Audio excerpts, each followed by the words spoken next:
Ministria e Punëve të Brendshme njofton se policia ka arrestuar 19 vjeçarin me inicialet të MB nga fshati Bojan i komunës së Sarajit për shkak të dyshimit të bazuar për kryerjen e veprës penale vrasje, i cili të premten me armë zjarri ka vrarë një 18 vjeçar me inicialet të BD nga po i njëjti fshat.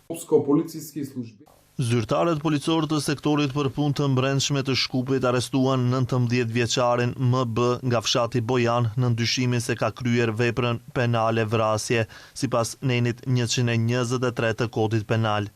Më parë, babai i tij IB kishte telefonuar në numrin e emergjencës 112 dhe kishte raportuar se MB i kishte pranuar atij se me 15 maj të këtij viti në rrethinën e Sarajit ai me pistolet kishte qelluar dhe vrarë 18 vjeçarin BD nga Bojana. Sipas MPB-s, policia ka arrestuar të dyshuarin, ndërsa janë gjetur edhe trupi i viktimës edhe arma me të cilën ndyshohet se është kryer vrasja. Pas dokumentimit të rastit, nga MPB njoftojnë se ndaj MB do të parashtrohet e kallëzim penal përkatës.